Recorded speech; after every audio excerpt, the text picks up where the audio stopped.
एक गांव में मोहन नाम का एक किसान रहता था। मोहन बहुत ही ज़्यादा गरीब और मेहनती था। मोहन दिन रात मेहनत करता था, तब जाकर उसके घर का खर्चा वो उठा पाता था। उसी गांव में मोहन का बड़ा भाई बलवीर रहता था, जो बहुत लालची था। उसने प्रॉपर्टी में से मोहन को कुछ भी नहीं दिया था, सब कुछ अकेले ही हड़प कर लिया था। दिवाली आई, बलवीर अपने परिवार के साथ महंगे महंगे पटाखे लाया और बहुत अच्छे से अपने घर वालों से दिवाली मनाई। सभी बच्चे और बड़े दिवाली के लिए बहुत खुश थे। सभी अपने अपने घरों के बाहर दिवाली मना रहे थे। गांव में सभी लोग अपने घरों के बाहर दिवाली अच्छे से मनाते थे। सब लोग बहुत ही ज़्यादा खुश थे। लोगों के घर बहुत ज़्यादा सजे हुए थे। मोहन के पास इतने पैसे नहीं थे कि वो अपने घर वालों के लिए पटाखे और मिठाई ले जा सके। वो खाली हाथ ही घर आ गया था। आज दिवाली है, घर में राशन के नाम पर कुछ नहीं है। मैंने और छोटू ने कुछ भी नहीं खाया है। हम लोग सुबह से भूखे हैं। दिवाली पर तो बहुत सारे खाने भी मिलते हैं, पर हमारे नसीब में ये सब नहीं है। मोहन जैसे ही घर आया, उसकी पत्नी ने उसे सब कुछ बताया। मोहन ये सुनकर बहुत दुखी हुआ कि वो दिवाली पर भी अपने परिवार के लिए कुछ नहीं कर पा रहा है। मोहन दुखी होकर अपनी पत्नी से बोला, तुम बिल्कुल चिंता मत करो, मैं कहीं से भी आज पैसे लेकर ज़रूर आऊँगा। हम लोग दिवाली मनाएंगे। ये कहकर मोहन अपने घर से निकल गया। मोहन बहुत उदास था कि वो कहाँ से पैसे लेकर आएगा। मोहन अपने भाई के घर गया, जहाँ वो लोग दिवाली के मज़े ले रहे थे। भैया, मेरी मदद करो, मेरा परिवार भूखों मर रहा है। हमारे पास खाने के लिए कुछ नहीं है, थोड़े पैसे दे दो। मैं कुछ दिन के बाद तुम्हारे सारे पैसे दे दूँगा। देख मोहन, मेरा भी दिवाली में बहुत ज़्यादा खर्चा हो गया है। मैं भी बीवी बच्चों वाला हूँ, हर वक्त तेरी मदद नहीं कर सकता।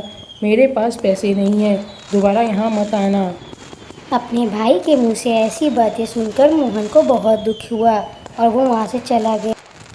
अरे आप उसको थोड़े पैसे दे देते, वो गरीब आदमी है, बेचारे के पास खाने के लिए भी नहीं। तुम अपने काम से काम रखो, मैंने तुमसे नहीं पूछा। जाओ जाकर मेरे लिए खाना लगाओ।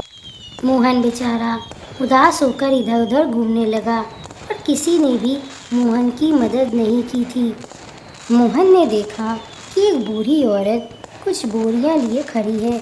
मोहन उसके पास पूछने के लिए गया, क्या हुआ माता जी, आप यहाँ पर ऐसे अकेले क्यों खड़ी हैं?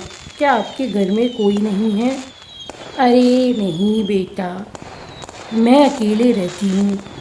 मैं यहाँ पर कुछ सामान लेने आई थी, अब उठ नहीं रहा मुझसे। ठीक है माँ जी, चलिए मैं आपको आपके घर छोड़ देता हूँ। मैं आपका सामान आपके घर तक पहुँचा दूँगा। वो सब तो ठीक है, पर तुम यहाँ क्यों घूम रहे हो? आज दिवाली है, तुम्हें तो अपने घर वालों साथ होना चाहिए। तुम उदास क्यों हो? काहे की दिवाली माँ जी, मेरा परिवार भूखों मर रहा है। मेरे भाई ने भी मेरी मदद नहीं की। ठीक है, तुम मेरा ये सामान मेरे घर तक पहुँचा दो। मैं तुम्हें जो दूँगी तुम मुझसे अमीर हो जाओगे। ये सुनते ही मोहन के चेहरे पे खुशी आ गई। वो खुशी खुशी उस बूढ़ी औरत का सामान पहुंचाने लगा।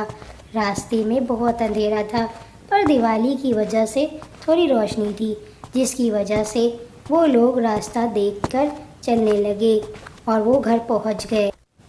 तुम्हारा बहुत बहुत धन्यवाद बेटा कि तुमने मेरी मदद की। आज दिवाली के दिन पर मैं तुम्हारी मदद करूँगी। ये लो मिठाई का डब्बा। यहाँ पे थोड़ी दूर पर एक जंगल है। उस जंगल के पास एक गुफा है जहाँ पर दो बौने रहते हैं। उन्हें ये मिठाई बहुत पसंद है। तुम जाकर उन्हें ये मिठाई दे देना। तुम्हें कुछ नहीं करना है, बस जाकर ये मिठाई वहाँ खाना।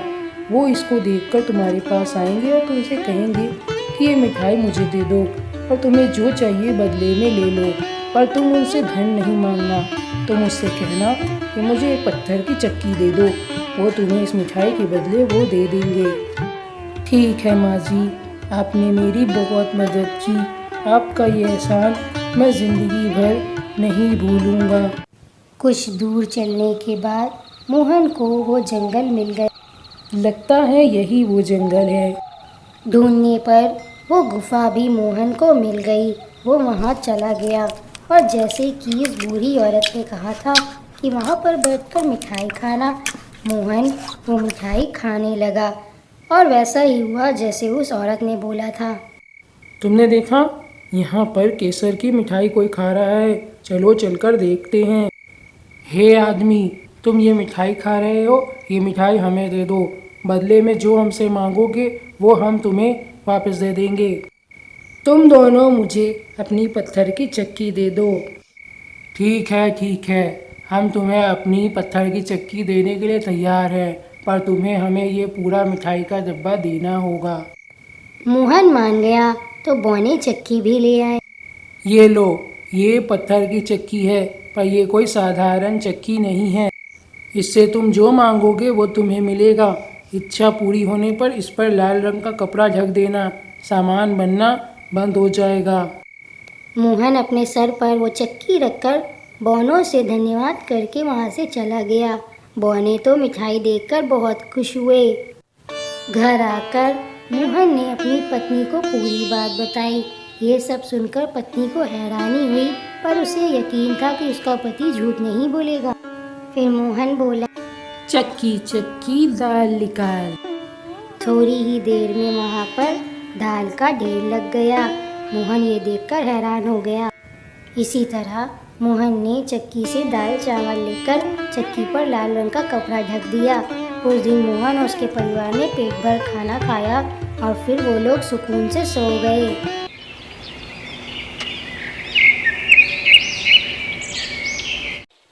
अगले दिन मोहन ने बाजार जाकर सारा सामान बेच दिया। सारा सामान कम पैसों की बेचने की वजह से सारा सामान बिक गया।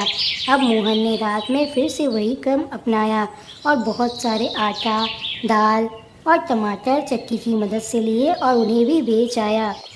कुछ ही दिनों में मोहन अपने भाई से भी ज़्यादा अमीर हो गया और ये बात जब उसके बड़े भाई को पता चली तो वो सोचने लगा, कुछ दिन पहले तो ये मुझसे भीख मांगने आया था, अब इसके हाथ ऐसा क्या लगा कि ये मुझसे भी अमीर हो गया। जब मोहन रात में चक्की की मदद से सामान निकाल रहा था तो उसके बड़े भाई ने सब कुछ देख लिया।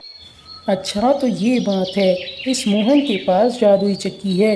आज मैं इसके सोते ही चुरा लूँगा। ऐसे ही रात हो जाती है और पूरा गांव गहरी नींद में सो जाता है। मोहन भी सो जाता है। तब उसका बड़ा भाई उसके घर में छुप कर जाकर वो पत्थर की चक्की चुरा लेता है और अपने पास ले आता है।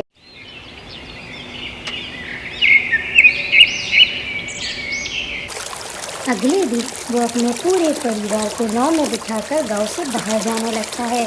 उसकी पत्नी को समझ नहीं आ रहा था कि उसका पति सारा घर-बार छोड़कर ये बेकार सी पत्थर की चक्की लेकर कहाँ जा रहा है। अपनी पत्नी की चिंता दूर करने के लिए वो बोला, चक्की चक्की नमक निकाल। बस फिर क्या था, नाव डगमगाने लगी और पूरी नाव में नमक ही नमक हो गया।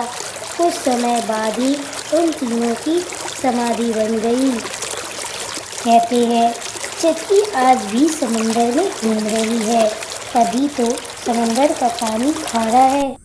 मोहन को चक्की जाने के बाद भी कोई असर नहीं हुआ, क्योंकि मोहन मेहनती था। उसने एक दुकान खोल ली थी और वो अपने परिवार के साथ खुशी खुशी रहने लगा था। इस कहानी से हमें ये शिक्षा मिलती है कि लालच कभी नहीं करना चाहिए। लालच हमें लेकर डूब जाता है।